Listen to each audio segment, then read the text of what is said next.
I'm always so proud that I figured out how to like do it like through the thing. It's very exciting. It's so good.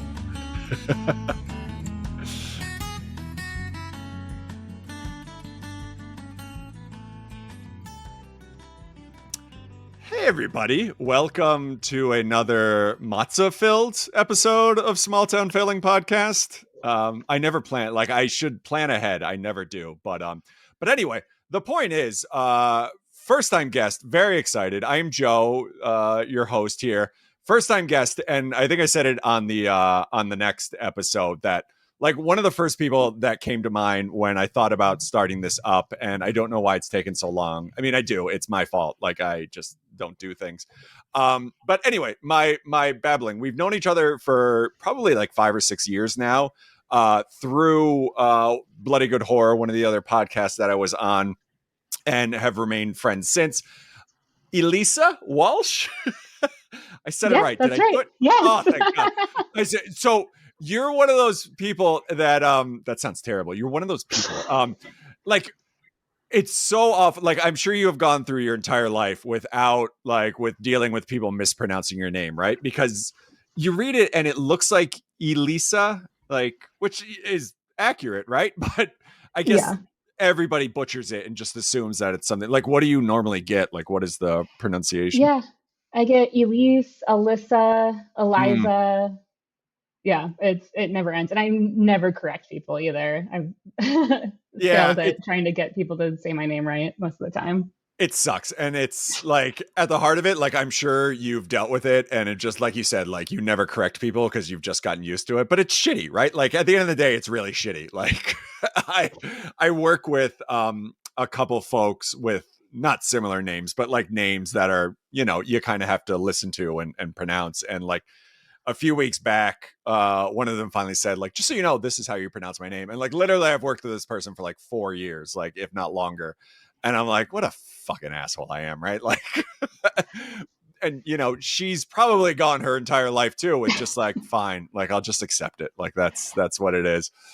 This morning I was watching like a TikTok that had Taylor Lautner, and he was saying the same thing that like this whole time people have been mispronouncing his name and he's never corrected them, but he's called Taylor Lautner.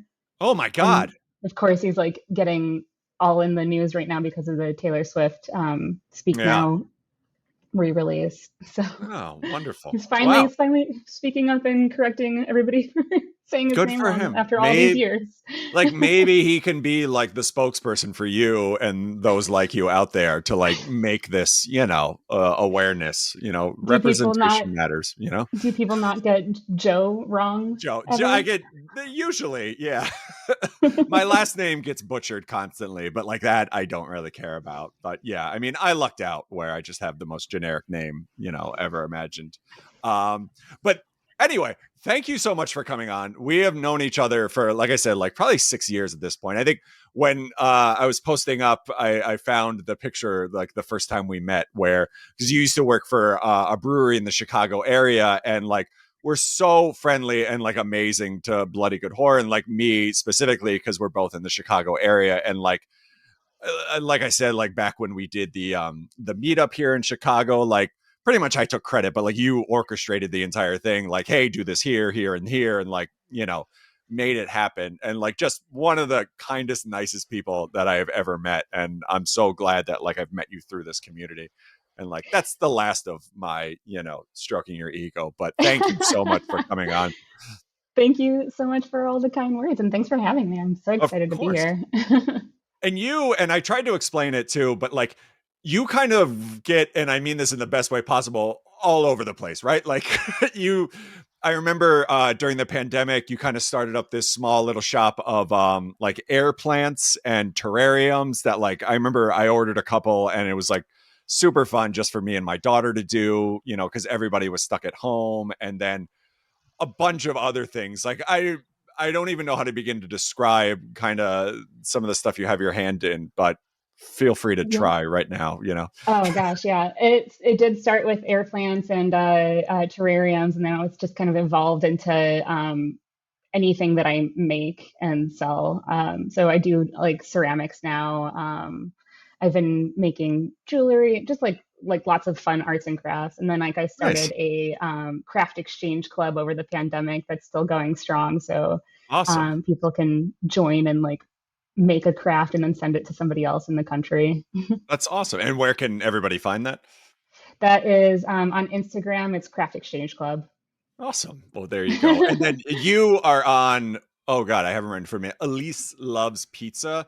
I have always meant to ask, like, where did that come from? Are you a gigantic, like, big pizza fan, or what I is the just meaning?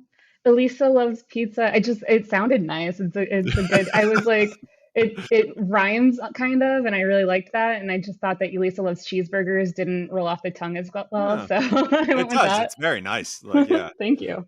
All right. Now the important question. Hallmark, like this, I'm curious because Justin did your significant other sent in like our first email, I'll say it, and kind of mentioned that you guys listen but don't always watch the movie, which is 100% like how I intend this to be. Like, by no means do I want like homework for people, like it's just supposed to be fun. What is your exposure to Hallmark movies, and kind of, was this the first time you've watched one, or what's your deal? Yeah, this was the first time I watched one. Nice. I do like watching Hallmark style movies, Hmm. like the off-brand like Hallmark-ish movies. But yeah, this was my first like official Hallmark film. Nice. Is there, not to put you on the spot, and I don't like when people do this because I always go blank. Is there like a particular movie that you would consider like your top tier in the Hallmark ilk, or probably something I should have asked you before, but Yeah, I mean, I love all of the like. There's like anything that has to do with like a princess, mm, and like falling in love around Christmas time. Those are all good. nice. So like the Netflix style, Yeah. like, yeah, for sure. I get that. Nice. So the movie we watched for this episode, Made for Each Other, came out this year. It's on Peacock right now, and I believe the Hallmark app as well, or I could be making that up. But it's 2023, came out in February, kind of flew under the radar. Like, I don't remember seeing this very well advertised through Hallmark, although I could be completely wrong. Starring Alexandra Turshin, who I hope I'm somewhat close, Matt Cohen, and Aaron O'Connell. And then, small part, but hands down my favorite, Elena Douglas, who, she's been in a ton of things, but I don't know what your exposure to Disney World is, but I know her as the Aerosmith's manager in the Rock and Roller Coaster ride down in Hollywood Studios. So, and then I know Alexandra from Red Oaks, which was like this short-lived show on Amazon. I think it had like 3 seasons or something, but it was really good and I enjoyed it. So I guess kind of your preconceived notions going into this, based on like the trailer. It's not your kind of typical Hallmark movie. We'll kind of get into the plot because it's a little bananas, but then when you think about it, it kind of follows like a format of other movies. Like, I guess, what was your kind of thoughts around Hallmark movies, or what were your expectations going in? Yeah, watching the trailer, I definitely thought of Mannequin first. I know you Yes, mentioned yeah, Mannequin. Yeah. Oh my gosh. I started thinking like the Frankenstein's monster and like a yeah. lot of other um, like creator movies, like where the creation comes to life, like those stories. So yeah, I definitely had some similar thoughts that When you you had. so I yeah, like, it's funny because I watched the trailer and I sent it to you and we decided to do this, and then I sat down to do the recording for the on the next, and like, literally as I hit record, it dawned on me that like this is the plot to Mannequin. And I guess we can kind of get into it. The movie is directed by Jeff Baisley, who I'll open up because I remember there was some stuff on there that kind of stuck out to me from his works. But it stars Alexandra. She plays Rachel, and she is a sculptor who teaches a class in New York City. And she has this, mother who is just all up in her shit, like, wants her to find a man. Her older sister is getting married. The mother is like, I mean, we'll get into the mother, but she's a lot. And I think they try and, I don't know, paint her in a like somewhat meddling but somewhat fun, but like by the end, like I couldn't stand the mom. um but anyway, so she's a sculptor. She, makes these amazing things, but doesn't really put her stuff out there. And she kind of decides that, like, hey, I don't think I'm ever going to find a man. Doris, who is played by Alina, is her neighbor, and like they come over for wine and whatever. And she kind of introduces her to this amulet that will bring out the, what is it, the golem, which Yeah, the golem. golem. There's a whole Yeah. kind of like the whole thread through this is like they're all very Jewish. Like there's a lot of Yes. like mazel. There's a lot of Yeah. knishes. There's it's very very like over the top. I'm trying to like say that without sounding like super weird. But so I guess it's this whole thing where you put the necklace around the mannequin or the doll or whatever, and it comes to life based on like what your wishes are. And hers is to have a boyfriend. So this sculpture that she made comes to life and becomes like her perfect boyfriend. And like that's the kind of whole plot of this. And like, yeah, like on paper, you read it and you're like, what the hell is going on here? And then you get into the movie and it doesn't really change from there. So yeah, I don't I know. love it. It's a tale as old as time. Like literally with I was doing some research about other plays and stuff that this has happened in, and it started with Greek mythology and Oh, Pygmalion, where the sculptor Pygmalion like created his perfect woman, and yeah. Aphrodite brought her to life so that he could marry her and have children with her. Interesting. I had no idea. And you've already done way more research than I have for any episode or anyone else that has come on. So like already A plus. So it we kind of kick off with Rachel as a kid in art class, kind of learning to sculpt and really falling in love with it. And that's kind of the setup. And we jump to sort of modern day, and she is teaching a class, and we kind of get this idea that she has her own little studio. And the idea is that like all of her students are having a show, or was it the students, or was it just she is having a show and she invited the students to come? I didn't quite track that. And I So don't know. there was Yeah. a like blink and you'll miss it part in that like scene where she actually like removed a plaque that said her name and instructor on it so that she wouldn't be Oh. included in the show. So it did end up just being a student art show. Okay, perfect. So yeah, because I didn't quite piece together that like, was it the students or was it like somebody else's and she was just inviting them? So yeah, we do get kind of this backstory where it is like very kind of one off, but then they keep going back to it later on that like apparently she used to kind of put her work out there and be a little more open about it, but she had gotten some really nasty reviews, and it pretty much kind of put her into hiding. So now she just does teaches the class and has her students present their stuff. And like this is also where we meet her mom, right? Like she comes to the art show. Hers is it's her sister, right? Her sister is there with her fiance, and like they're kind of talking about it. And I think Rachel had just gone through like a breakup, and like the mom Judith just launches into like, you're not getting any younger, you've got to meet a man. Like I get what they were going for, but like she just comes off as a real asshole like right off the bat. Like there's nothing like, oh, isn't that cute that she's so like meddling. It's just it comes off as real like dickish. Yeah, it was cringeworthy for sure. The other thing I picked up at the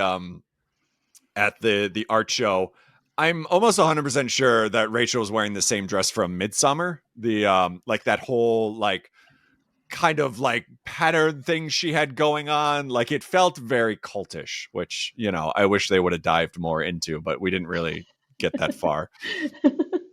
I didn't catch that. It was go take a look when you rewatch this, and I'm sure you Okay. will. I um already, yeah, I've seen it twice already. I loved it. Wait, you watched this twice? Yeah. Get the I wanted fuck to out be of fully prepared. dear Lord. Like not to You give it haven't seen away, it more than once? I literally finished it like while I was cooking dinner, like in the core. Like normally I'm much more attentive, but for whatever reason, this one, like just we got super busy and I was like running around the house. I think I watched it in like 5 different installments. But yeah, I mean, here we are. Um, so the mom is at the thing, and then I guess decides that she's going to set her up with this guy that she brings there. And what is it? He was a doctor or something. Yeah, like a heart surgeon. And oh yeah, because the whole joke is like, oh, you're good with matters of the heart or something. Yeah. And like at a certain point, she's trying to explain like the sculpture of like a cheeseburger and like a milkshake or something. And he's pretty much just like, what the fuck is this? Like Yeah. what's happening He's like, here? what makes this art like super judgmental and Yeah, not like not a great thing to say to an artist. right, like she owns a studio. She's obviously very into this, and he's just like, what the fuck is this shit here? Like, on the flip side, she tells him to leave. Like, Yeah. which we don't really get the conversation, but like she comes back over to the mother and she's just like, well, what happened? And she's like, oh, I told him to fuck off. Like he Yeah. needs to go. It was a whole thing. So that's kind of the setup, right? Like we know there's a lot of pressure on her to like meet a man and, get married, and kind of the setup of a lot of Hallmark movies. Like the whole purpose is like you got to find someone. So And have a date for her sister's wedding, which is coming up. And her sister is also the younger sister, so there's like a whole extra layer of stress to that. not even stress, just disgust. Like the Yeah. mom seems like vocally disgusted by the fact that she isn't going to bring a man, which I find weird because I mean, I worked in New York City for like 12, 13 years. Literally no one there is married. Like no one is dating, no one is engaged, no one is, on their way. Like it didn't hit home for me with like the whole setting that they were trying to do. Like I don't know what your thoughts were on the mom in general. Oh, yeah, exactly that. That she was very pushy and not patient at all, or like, considering her daughter's wants or needs in any way. I mean, I think the fact that like the next scene is the daughter at home with Doris talking about how like, well, I can't find a man, so I made one and sculpted him. Like the fact that she's doing that like tells you right there that like maybe some therapy would be, good for like this whole situation. Like Yeah, it was hard to find a character who I thought didn't need therapy. what did you think of Doris? Like what was your take when we Doris first would be like probably the one that I think was perfectly fine and happy in her own right, like didn't need anything, probably doesn't need therapy, I probably bet is she already going to therapy, and I was also about said to say, she yeah. might have been a therapist at one point in time. It was yeah, like there was a question, were you a therapist, were you a bartender, and she's just like yes, like excuse me. But yeah, that was my thought also, like as we were talking about it, like I've got to imagine Doris is in therapy and kind of like knows what she's doing at this Yeah. point. So then Doris just pulls out this amulet and pretty much says like, hey, if we tie it around this thing, the guy's gonna come to life and like, you'll have the perfect boyfriend and everything's gonna be cool. And Rachel immediately buys into this, right? Like she puts it on there, and I think it's kind of like, well, oh, he blinked, but like she Yeah. does it like there's not a lot of prodding to get her to do this. Which I guess, Doris yeah, go ahead. Doris is like the kooky best friend that like gets you to do the things that like make you Yeah, go out of your comfort zone and like be kooky too. Like yeah, Doris is the person that gets you to do fun stuff that yeah. you like wouldn't usually do. So yeah, I believe that she would have done this because Doris put her She's up to all in. Yeah. And I guess to your point, like they're neighbors, they seem to be very good friends. Like they get together and, have a glass of wine constantly, like, constantly. Like that makes it sound like there's a problem. But yeah, like they spend a lot of time together. So I'm assuming at this point, Rachel knows that like this is Doris and this is like the journey we're going on when she comes over. So they tie it around, goes to bed, everybody does their thing. The next morning, we meet Clay, and Clay, cleverly named, is the statue that has come to life. And the whole thing, so he comes to life. The whole problem I think I have from here on out is like Rachel does not take long to fully accept what is happening and just like dive headfirst into like, yeah, absolutely. My sculpture came to life. We are now dating. Everything's cool. Uh, Dream come true. Like, yeah. Yeah. But like I think even that first scene, and the thing I didn't also like is that so Clay starts talking, he's like, "Oh yeah, I know this is how you like your coffee because I've been watching you since you created me." And it's like, so you've been watching me like this entire time. Like God knows Well, what she's doing in that house alone. Like that creeped me out.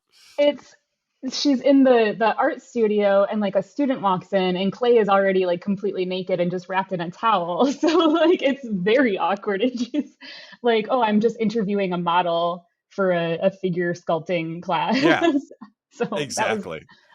a lucky excuse.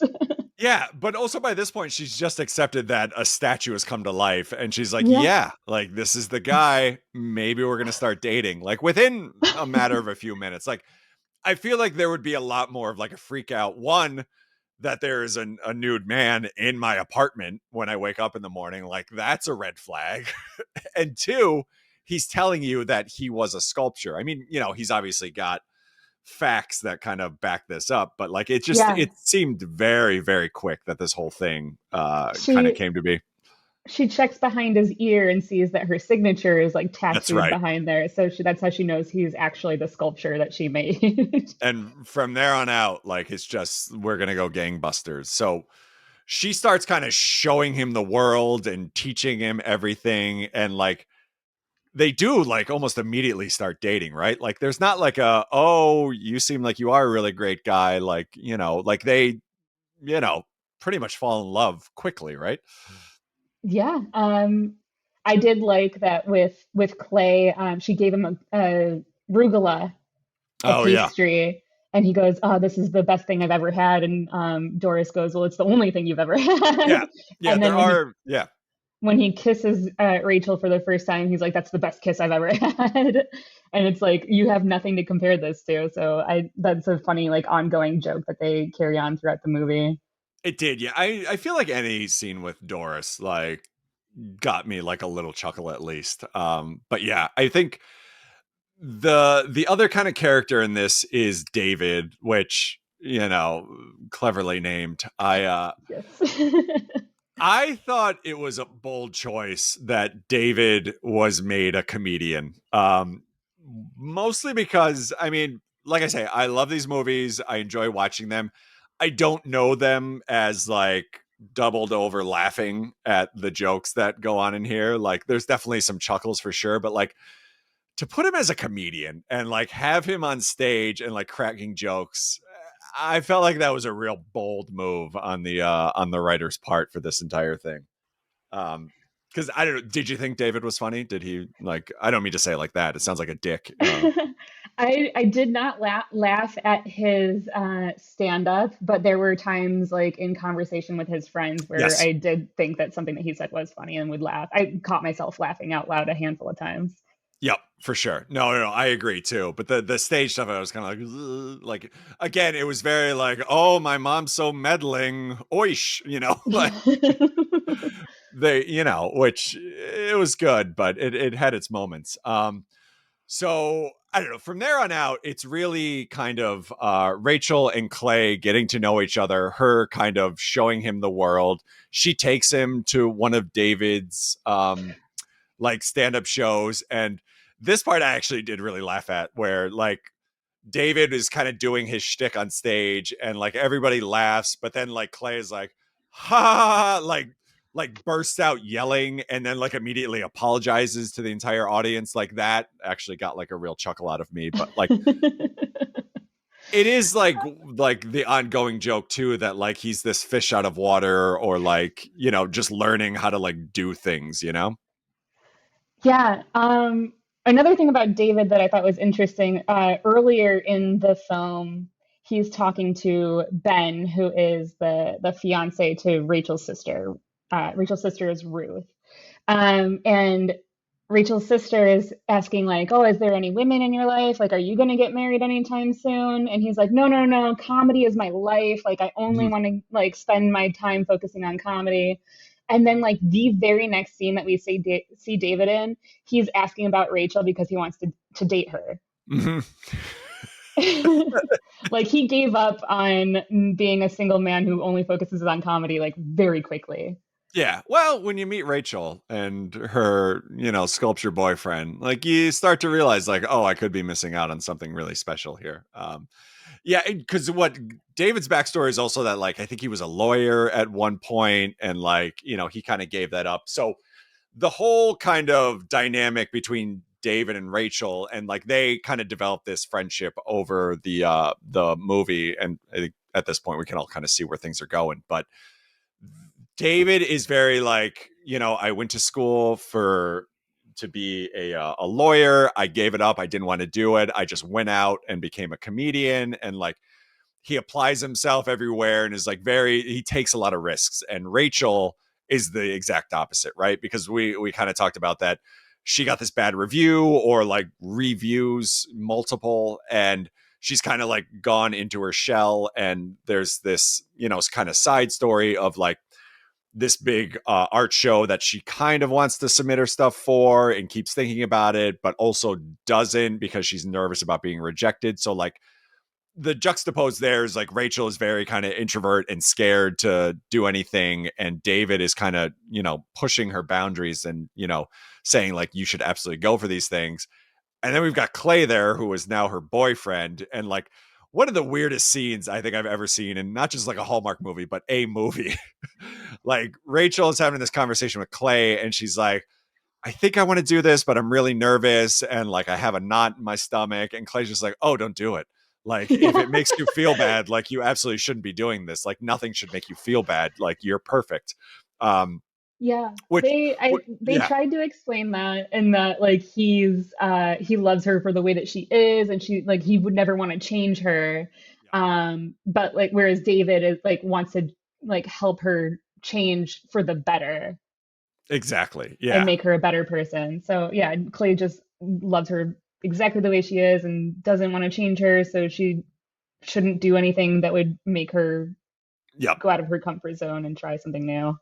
And then on the flip side, we get this scene with Doris because, at a certain point, Rachel is kind of having feelings for David too. And she's talking to Doris about it. And also kind of going over how she's got anxiety about the art show and if she should do it or not. And Doris has to like, well, what does Clay think about this? And she's like, well, I don't bring it up because like everything's so perfect with him. Like I don't want to trouble him with like these small little problems. And she's like, well, that's a problem then, right? Like the world isn't perfect. You should be able to talk to Clay about it. And so Clay is almost like this crutch at by this point, right? Like she has fears. She expresses them to Clay, and he's like, yeah, absolutely. Don't do that. Like, if you're scared, no, no, no, no. Like, you're perfect. Don't do anything different. And like, it almost gets to like a little creepy stalkerish at a certain point. And like, you start to think like, if they did end up together, like, how could you spend the rest of your life like this? Like, with someone just saying, like, no, no, no, no, everything's great. Like, don't you dare. Like, at a certain point, Clay moves in with David because David's roommate moves out. And like, I think I David, yeah, yeah, yeah, this go. was such a funny thing to me because I like halfway through the movie you realize that he's been sleeping at her art studio this whole time, which Yeah, is weird because not only did she make him and like he's her perfect man and perfect boyfriend, so I just assumed that he would be going home with her at night. yeah, like sleeping on the couch or something at least. I Yeah, mean, but it is she Hallmark. I assume they weren't like, you know, going at it or anything. But yeah, yeah, so I every agree. night she's like dropping him off to sleep on the couch in her art studio. So he eventually moves in with David, which worked out well because he and David became best friends. Best friends, yeah. But there's that weird scene too where David comes home and he doesn't say Rachel specifically, but he's like, oh, women trouble and blah blah blah, and like Clay makes this comment like, well, Rachel's perfect, like nothing could be wrong, and David's like, well, nobody's perfect, and like Clay gets There's a version of this where like Clay snaps and like starts murdering anyone that like, doesn't think that Rachel is the most perfect human being in the world. And that's a movie I would like to see as well. Definitely. Um, Heck yes. to your point, I didn't realize, right, that like Rachel's art studio was not like attached to her apartment and like they were two separate things. But yeah, that is really strange now that like she's dropping him off every night because, that's weird. Um, but where the hell are we at this point? So they're kind of progressing. Clay and Rachel are, advancing. The family loves him. The mom is, over the moon with him because he's also like this sponge that just like picks up anything. So he watches all these cooking shows and like instructions and becomes like this amazing chef for all intents and purposes, cooks for the family. The mom, who, is her deal, like is just completely in love with him, and they're kind of doing their thing. And in the background, David and Rachel have become really good friends. So they're kind of, there's not like a romance there, but you see where things are going. And I didn't realize until like it was mentioned towards the end that like this takes place over months, right? Because it does feel very like, oh, like they're dating and like things have gotten really serious within a matter of like 3 days. But yeah, Yeah. like then they The rattle off whole that it's been a thing, few months. the Yeah. entire movie felt like it did not explain time at all. And it could have taken place over 2 or 3 days, or it could have been Yeah. several months. I have no idea. Yeah. Yeah. They did like they dropped it at one point because I think at a certain point, like Clay and Rachel are there for some sort of holiday and eating, and like somebody says like, "Oh, you've become a really good chef over the last few months," or something like that. But yeah, like it was very sort of confusing because it does feel, to your point, like they don't really explain that, and it does feel like within a matter of 3 days, like they're like full on in love and like things have progressed this far. But then I guess we do find out that it's been a few months at this point. um so at this point, David is kind of telling Rachel that she should submit her stuff for this art show. David is going to do this comedy show that like, he's not 100% sure on, but like he's just going to go out there and do it, and it's this big opportunity. He starts dating a woman at a certain point that like he met at the comedy club, and like we need to talk about this scene where like they're having their drink, and like he's pretty much explaining that like, oh, this is a big opportunity, like if I do well here, then I get to go to the comedy festival, and like that's a huge opportunity. And this girl that he's dating is just like, well, how much money is in that? And it's just like, what? Like such a weird conversation, like that transpired between those two. Yeah, it seems to be a common theme because even Rachel's mother had been telling Clay, like, oh, don't become a chef. You should become a lawyer if you want to support the Yeah. children that you and Rachel eventually have. Yeah. So, yeah, definitely a common theme. Can we go back for a second, though? Because Oh my god, yes. David, when he finds out that he gets invited to audition for this comedy show, he turns to this girl at the bar and says, I'm celebrating some Oh good yes. news right now. I hear it's bad luck to toast alone. And that's how he picks her up at the bar. And I was like, that's a great line. That would totally work. Like, I Yeah. get I mean, it. today, to David's credit too, he's a very good looking gentleman. Like, in this movie's universe, he is a very funny comedian. So like, yeah, like he picks her up pretty much like that. And like, and again with like the timeline, because it does seem like it's the same day, and maybe it was, but like we get this shot of Rachel looking at Instagram, and like he's already posted a picture with this woman, which maybe it was, but like I kept thinking like that's real strange to just like post a picture with like a random stranger you just met at a bar, like for the world to see you. Like, but I couldn't quite tell if that was that night or if that was some other night or like what the hell was actually happening there. Yeah, same. Sweet. So where are we at this point? Like, so she, after kind of being prodded by David, does submit for this showcase, ends up getting accepted. I'm not quite sure if that point, like she had told David, or sorry, told Clay about this, or like what was going on there. But like, she's in. They're all very excited. It's this big event. And then what the hell happens then? Is the wedding next, or is the show? This is where I started cooking dinner, so like Gotcha. things get a little fuzzy. The wedding Um, happens. is I that think yeah? Go ahead. pretty early on, because that was when he gets introduced. Clay gets introduced to the parents and Oh my everything. god, you're right. Like I'm completely like off my timeline. Yes, like the wedding is like way earlier in the movie and we completely skipped over, but I'm doing great here. So everything kind of comes to a head at the art show, right? Like she's kind of preparing, she's got her whole thing. The interesting thing is she tells her family about this, that she was accepted and she's going to do it, and they say, oh well, you know, since Clay's come into your life, like everything's been so much better. And she makes this comment there, she gives like, oh, the credit is all due to David, like he's the one that convinced me to do this. And that's where we get the like, we've been friends for months now, like, so you get like a clearer picture of the timeline.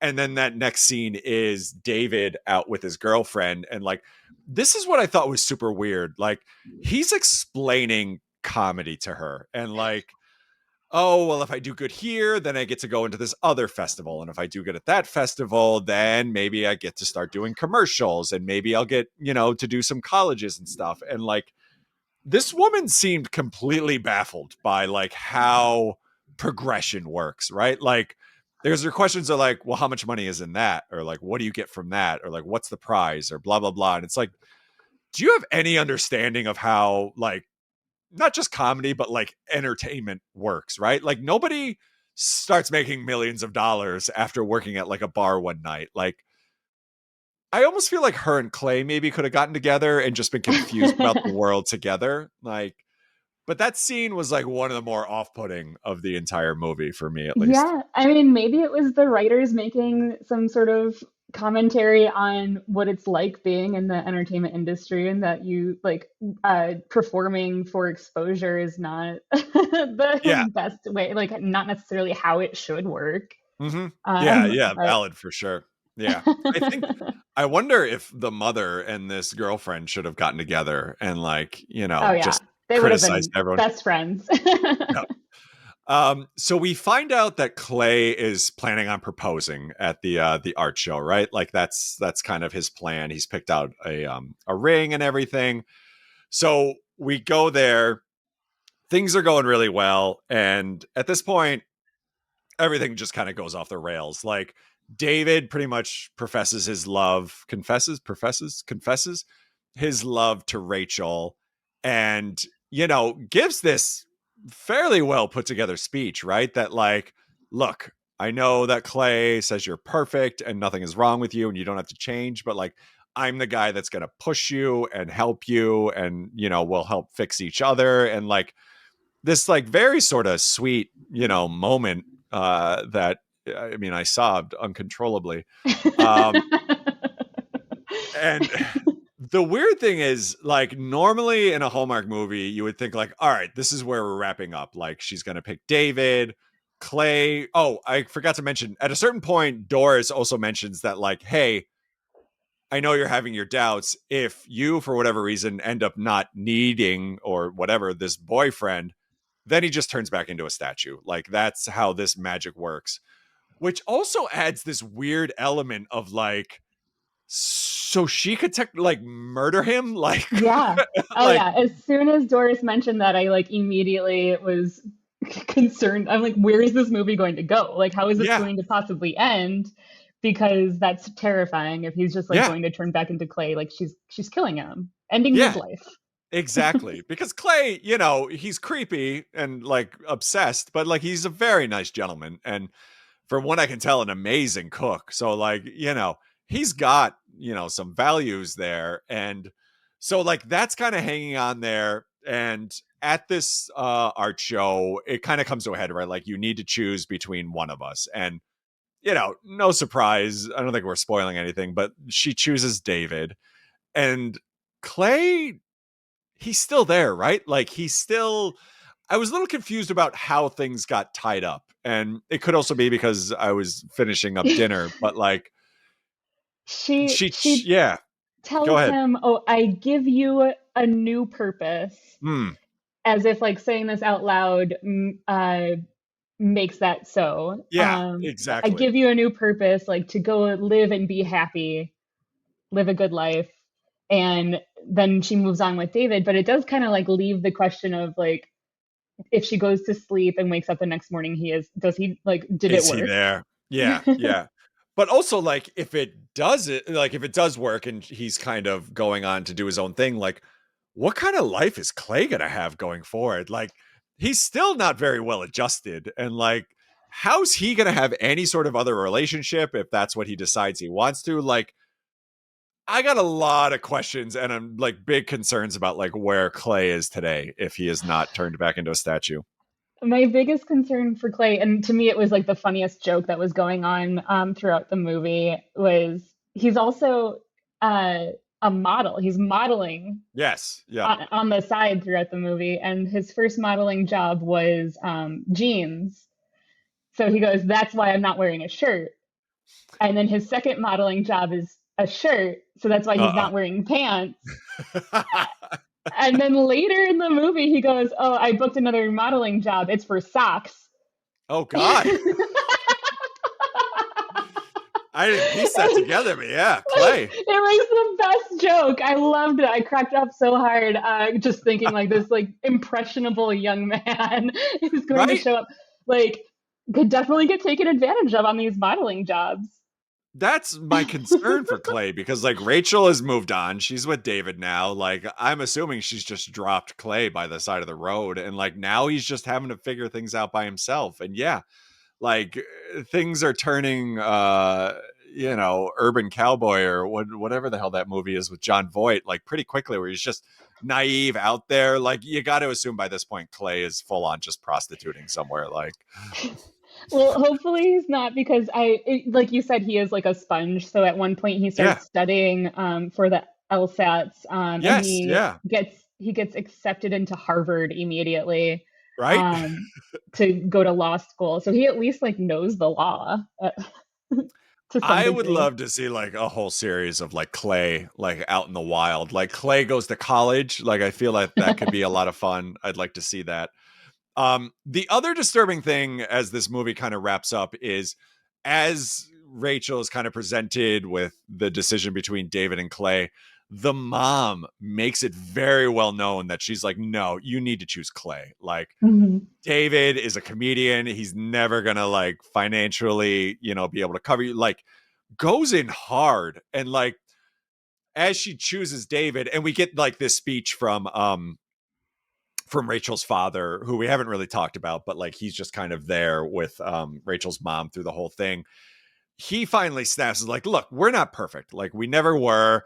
We just shelter the kids from our arguments and we didn't want them to see them. And like, that's how they kind of tie that up. And eventually Rachel's mom comes around to David being the one. But like if I was David, in the back of my head for the rest of this relationship, I'd be like, your mom fucking hates me. And your mom gave a speech at this thing saying we should not be together. Like that's gonna be hard to like sit at the Hanukkah table and deal with every holiday season. Yeah, I did love Rachel's dad, for everything that he said from the Yeah, beginning, because he seemed like such a lovely, supportive human being. Like she introduces Clay to the dad, and Clay says that he is going to become a model, and so the dad immediately introduces Clay to his friend who's like has a modeling right. agency. And then when Clay says that he wants to be a chef, the dad like immediately introduces Clay to like a friend who like Yeah. runs restaurants and stuff. So I did love that about the dad. Yeah. Yeah, Mark, like what the hell is Mark involved with that? He just knows everyone in like Yeah, every industry. Yeah, yeah, for sure. I 100% agree. And I'm not yeah, sure what Mark and Judith are doing together cuz I feel like he's just a beaten man at this point. yeah. And Judith mentioned that he wanted to be a professional mountain climber Oh, right. Yes. when before they got married, and she like kind of convinced him to be a lawyer or whatever it was that he ended up being. Right. But Is Mark invisible?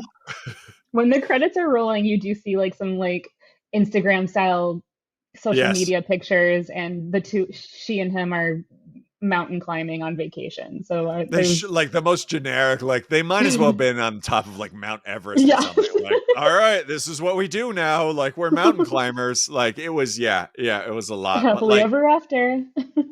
I don't understand how Mark had not snapped earlier, like dealing with this. Cause it is like, yeah, like this was his dream to be a mountain climber, which to Judah's point, like I don't even understand how you become a professional mountain climber, but like that was his dream. And then he became a lawyer instead. Like that's a lot of work for something that you did not really want to do to begin with. Like that's Mark's got some demons, I'm sure, at this point. Yeah. Um, so that's where it kind of wraps up, right? Like anything else that you think we missed or, that potentially we should jump back to? There were a few lines that Clay had Hmm. that cracked me up. Yes, please. At one point, he says to Rachel, "A dollar for your thoughts," and she corrects him and Oh says my that the God. statement is supposed to be penny for your thoughts, and he says, "Well, any of your thoughts are worth 100 times what anybody else's thoughts are."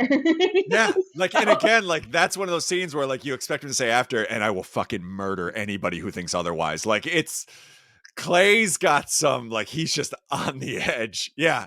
Yeah. Like it's, I don't know if I laughed so much. It was just like, oh God, here comes Clay.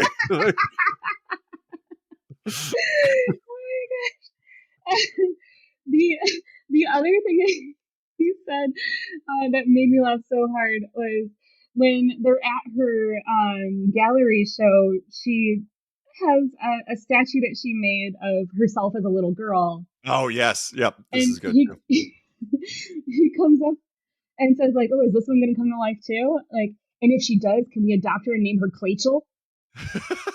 That's right.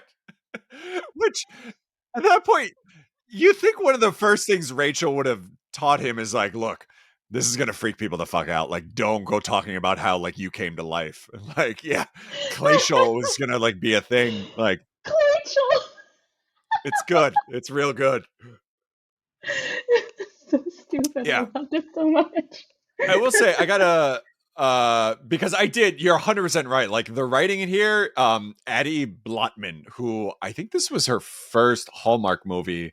Um, Actually her first like movie that she wrote, according to IMDb. Like, it's definitely got some, bumps, and there's a few things that are a little hard to follow. Like the timeline, I think is the one thing we kind of talked about, but like there are some like really good, like you talked about, like Clay has some really great one liners. And I think for like a first time, like it's a pretty solid script, or, like I say, it definitely follows kind of the mannequin, story, or like the beats, but like I think it differentiates itself enough that like, it ends up being enjoyable. So I don't know, anything else we missed or anything else you kind of want to touch on? Otherwise we can kind of talk about our thoughts and get to the fun. Oh, the dog sculpture that David makes, or like Right. at one point he comes to her class and like to take a ceramics class, Yes. and he tries to make a dog sculpture, and she's just like, "This is so bad, let me help you," and then she spends the rest of class making his sculpture for him. Making this amazing, yeah. Which, like, to that, I would have loved to have seen that dog come to life, and like, we could Yeah. have had like a whole the dog Clay Aiken, whatever her name was going to be, Clay Glacial. Aiken. They could have called her Clay Aiken. I can't believe there was no joke with that. Um, but anyway, yeah, no, I think, and the more we talk about it, the more I kind of find it amusing too. It's definitely, it's not your typical Hallmark movie, which is not by any means a bad thing. Like it doesn't follow kind of the usual beats. You don't get a lot of them where there's like two different people, kind of fighting for the same person, and one of them is a mannequin that came to life. So like overall, I ended up enjoying it, but I guess final thoughts. Would you recommend? The other thing I had a lot of trouble with is I keep getting the name wrong, but Made for Each Other. Like what? I guess thumbs up, thumbs down. What do you think? Definitely a thumbs up. I loved Nice. this movie. It was so much Awesome. Because fun. I was gonna ask like your first delve into Hallmark. Like, do you think you'll partake in another, or like because it sounds like you're very positive. Yeah, I loved this. I hope that there's more. I'd like to see more that has magic involved like this too. I thought that was so much fun. Oh my god, there's a whole world I can introduce you to. There is a series, and I think I've only done one, and if I remember right with Andy, there's like a Good Witch series where she's a witch of movies, and those are I think are pretty popular. I think it was a series at one point too, but yeah, like there's Hallmark obviously doesn't get into the super like supernatural and spooky and things like that, but like they delve into it. So no, I think you're in for a real exciting world. Awesome. um yeah, I mean I would go thumbs up too. I think maybe I'm not as over the moon as you, but I I will definitely say this is a recommend, if anything, because it is very sort of outside the big city gal comes to a small town, meets a guy, will they, won't they, and like that's it. Like this movie, even from the trailer, I couldn't 100% tell you like what was going to happen. Like a lot of them you can see the cover and like, okay, these two are going to end up like pretty early on. We kind of get the idea that David is going to be the one, but like you're never 100% sure, and you're not sure like what's going to happen to Clay, and like so there is a lot you're still kind of guessing on towards the end, which I guess we should have said spoilers, but whatever at this point. um so yeah, now the important question: you're happily ever after. Who from this magical universe do you think you could spend the rest of your life with? I think it's got to be Doris. Mhm. Uh, she was just so much fun and Yeah, probably like definitely the most healthy in every way character, but she just seemed like so much fun. She's like going on absolutely. adventures. She's ready for anything. She's got arugula in her purse and like Oh, 100-year-old talismans in her purse. Like she's got, just on it, like, yeah. yeah, like I think Rachel even says like, you just have that on you. She's like, yeah, I always have stuff on me. um have you ever had arugula? Like, are you familiar with its wonderfulness? No, I have not. I actually, Oh, yesterday after I watched this yesterday morning, and then I had lunch with one of my friends who's Jewish, and I asked all about the different foods. I asked about kugel and rugula, and asked like what the differences are and everything. But rugula sounds delicious. so I love that this movie has like completely changed your like universe. That like you're like now. So I grew up upstate New York and had a lot of family on Long Island. I remember we used to stop at a bakery and get rugula on the way home, and it is wonderful. They're like little tiny, almost like croissants, but like crispy, like super flaky. Like they are super good, especially the chocolate rugula. Like if you can get your hands on, I definitely like highly recommend.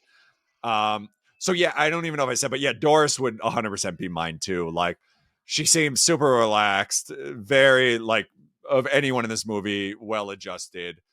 I got to imagine at night when she goes home from having her wine with Rachel, she's token up something. Like she's definitely 100%. like Definitely. enjoying herself. Yeah. So yeah, I would 100% go Doris as well. So that is Made for Each Other.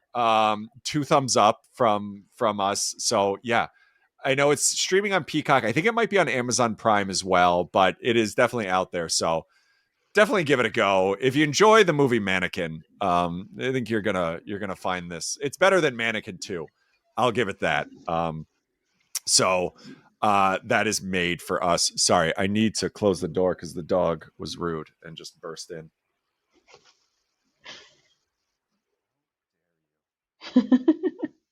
She's so all right.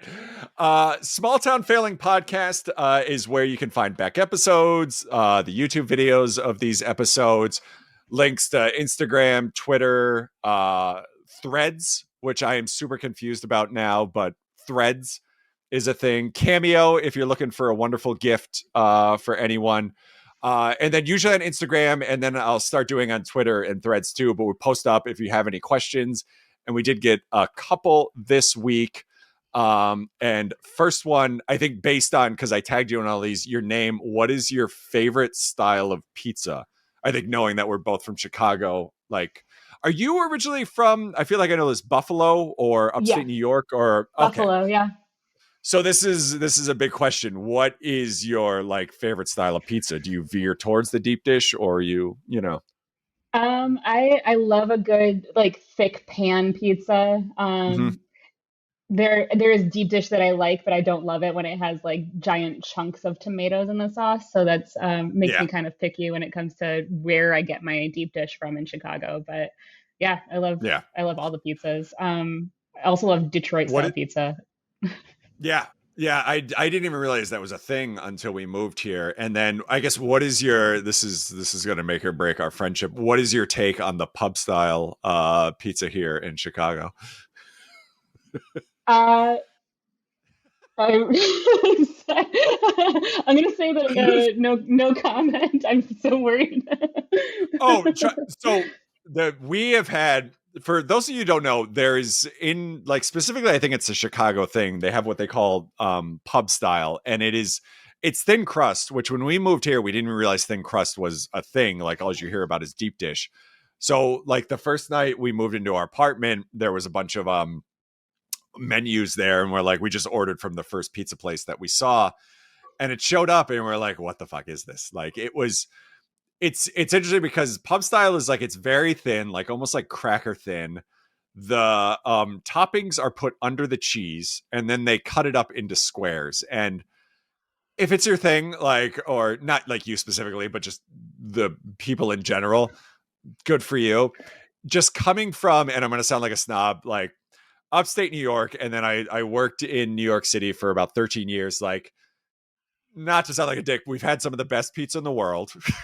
And then you get this, and like angry. Like it's taken me a long time just to like come to terms with it.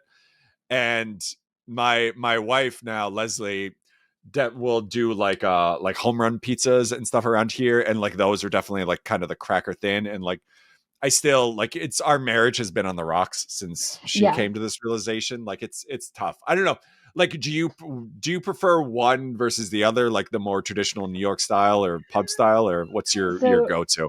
my husband, Justin, he loves the like cracker crust pizza. Hmm. And I will eat it, but I do think that it's better when you've had several beers in you. Oh yeah, But yeah, I if I have my choice, I'm going to get like a nice like thicker pizza, like a pan style pizza. yeah, yeah. Which I guess, from what I understand, pub style is just that, right? Like it was originally not invented, but like served at bars for these guys coming out of the factories and stuff and working.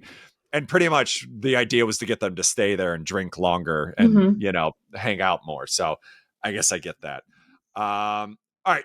Next one, I think based on the Rugel on this, favorite cookie. Mm. Okay. I have weirdly been obsessed with the chocolate chip cookies from McDonald's because Oh, if you order one, you get two and they come warm and they're freaking delicious. They're I so don't know if good. I've ever had that. Like, what is it like? I mean, I'm assuming they're not actually like making them there. Like, are they like They're Otis just warming Spunkmeyer? them up. They just Wow. warm them up before they give them to you. And I like at least twice a week like have a craving for them and I need to go to McDonald's just to get these chocolate chip cookies that are warm. Wow. Nice. I like it. I will definitely have to give that a go. Yeah, I'm a big like chocolate chip, like traditional, like that's kind of my thing. I enjoy a peanut butter cookie. Just any, like honestly, like I could eat any cookie really. There's none that I, even like oatmeal raisin, which I'm sure divides people. No problem with that. And then last but not least, one more, nothing to do with the movie at all. Someone said in, what was the first concert you went to? My first concert was in 1998 and it was Britney Spears on her first tour. Wow, nice. Mine was a few years earlier. I think mine was 84, maybe around that. I don't know, completely sidetracked. If you've ever heard of this website, setlist.fm, it is the most amazing thing because you can go through, and as long as someone like kind of tagged it or found it, you can go through and find just about any concert that ever existed. And if someone uploaded it, you can even find like the set list. So like I know, and I don't have it pulled up, but like you can pinpoint like your first concert and know the exact day. I mean, Britney Spears, I'm sure it's on there. So mine was, I think, around 1984 in upstate New York in Colony, and it was Weird Al Yankovic opened for the Monkees, and That's amazing. one of the best nights of my life. It was at the Starland like music theater in Colony, and the stage like rotated. So like as they played, like it just kind of spun around. Like yeah, it was. That's I awesome. I think I was in second grade, maybe first, and like I was obsessed with Weird Al and the Monkees at the same time, and like it was still probably the best concert I've ever seen. So yeah, that's it for questions. Like I said, Small Town Failing Podcast. You can find links to all the socials. Email smalltownfailingpodcast at gmail.com if you want to send something in. Elisa, where can everybody find your everythings? On Instagram, you can find me at Elisa Loves Pizza. If you want to find some of the things that I make, you can find me on Instagram at terrestrial_collective. If you happen to be in Chicago on the last Sunday of every month, I will be at the Mutual Aid Mini Market at Demon Tap. Nice. Perfect. Yeah, I was going to say, because I know you do like some of the pop-ups. So by all means, if you're in Chicago, do that. And then just follow Elisa on Instagram and you'll kind of see the dates for all that sort of fun. Thank you so much for coming on. I'm very excited that like this has opened up a whole new world for you. So I appreciate it. And yeah, thank you again for just everything over the years. I can't, say how much I've appreciated it. And yeah, I think Thanks for that'll do having it. me. Thank Of you so much. course. No, I'm looking forward to like watching, this expand and doing this again. So it'll be good. I don't know what we're doing next time as usual, but we'll figure it out. And yeah, we'll talk to you next time. Bye everybody. Bye.